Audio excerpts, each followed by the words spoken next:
Hey guys, so it's been a really long time since I last updated, and that's because I've been really busy and I got sick again, so that wasn't very fun. But let me go ahead and update you guys on what's been going on with the tanks. So here's my neon yellow and royal blue tank, and a lot has happened in this little tank in the past couple of weeks. So I removed the Java moss clump that was sitting right here in the center, and I moved it over little by little because I didn't want to grab any babies, and I moved it into this little tank right here. So I'm just gonna leave that huge clump in there for a couple days just to make sure there still aren't any babies stuck in there, but I highly doubt that because I was very careful in moving it over. But what's so funny is underneath all that Java moss was this little Java fern that was growing with like almost no light. But it looks like it's doing really well. So I just left it in the tank. I moved the bouquet to the top of the driftwood because I didn't like where it was at before. The Nana has grown so much since I first put it into the tank, and I might just split it and then put like one on the other side just to balance it out a little bit, but we'll see about that.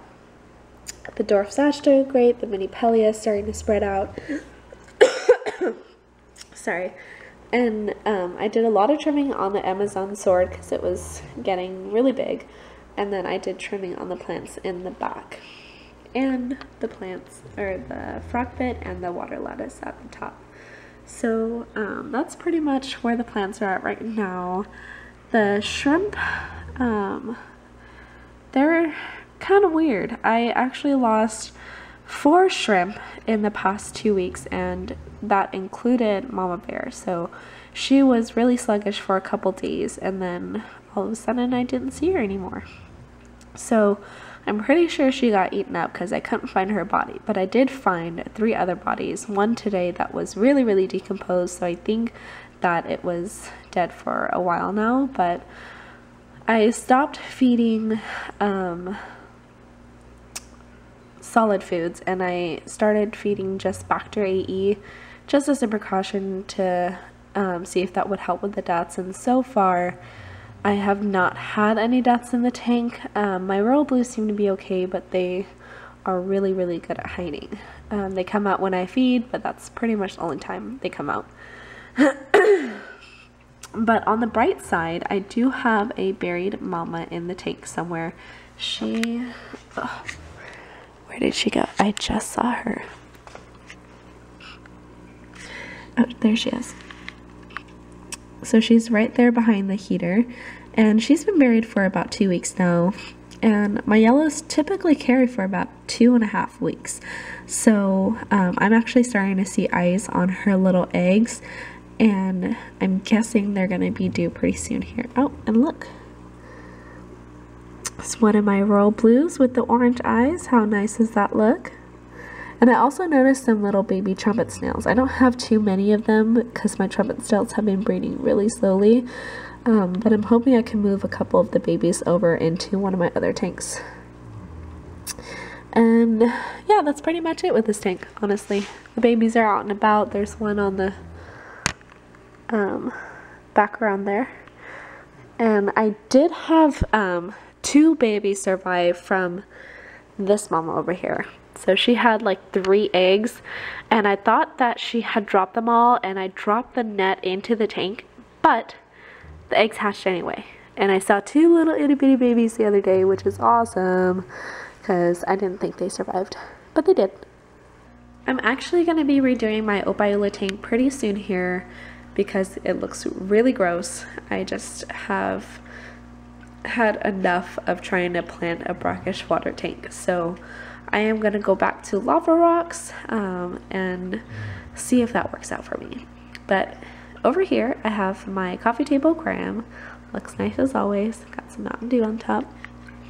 But the bouquet seemed to be doing fine. I had 1 skeleton king leaf over here melt, but that's pretty much all I have melting in the tank. I have a variety of snails in here that I didn't know I had. But I've got a ram's horn right there in the center. I don't know if you can see him.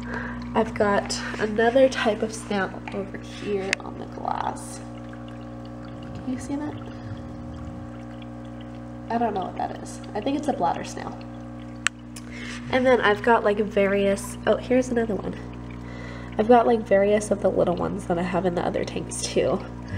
But I'm hoping it doesn't get cray-cray in here with snails, because I would not want that at all. But I don't want to kill them, because I would feel so bad unless it got really out of hand, and then I'll deal with it. But in the meantime, we'll let them live and have a happy little life in this empty tank. But yeah, I just tested it the other day, and it was at, what was that at? Like 2 parts per million ammonia, over 5 parts per million nitrates, and like over 160 parts per million nitrates. So the cycle is coming along quite well. I expect it to be done pretty soon here, and then I can put some Taiwan bees in here. So exciting. Alright, so here's my 2.5 gallon tank that I'm not really sure what I want to do with yet, but it is fully planted, and it is going to be the first ones to cycle. So a couple days ago I tested it. It was at 1 part per million ammonia and off the charts nitrites and nitrates, so I'm guessing it'll be done soon. But it looks really cloudy right now because I just topped it off, which disturbed the substrate a little bit, and there's just biofilm growing everywhere on the glass, on the alder cones. It's crazy in there, but this will be perfect for whatever I put in it. So here is my 10 gallon tank that I am going to be using for my crystal red shrimp, and I really like this tank setup because it's really simple, but I also really like the way the tree turned out. I'm really surprised because I wasn't a huge fan of spiderwood at first. I thought it looked so ugly, but I figured I'd give it a try, and I really like the way the result came out. So yeah, I used Christmas moss for the leaves, and then I have a couple of bouquets kind of all around, right there, and that crevice there, down there. So yeah, I mean, I think the tank looks great the way it is now. I might put a couple foreground plants right around here just to fill in that space, but nothing too crazy. I want to keep this tank looking simple. So that's pretty much what's been going on with the tanks that are set up inside the house. I will be setting up my last 10 gallon here pretty soon. I have not ordered the substrate yet, but everything else has been ordered and is ready to go. I just want to make sure that these other tanks are cycled and ready to go before I even consider setting up another tank. So that's what's going on with that. And if you have any questions or concerns, please let me know. And as always, if you enjoy my videos, please like and subscribe. Thanks for watching.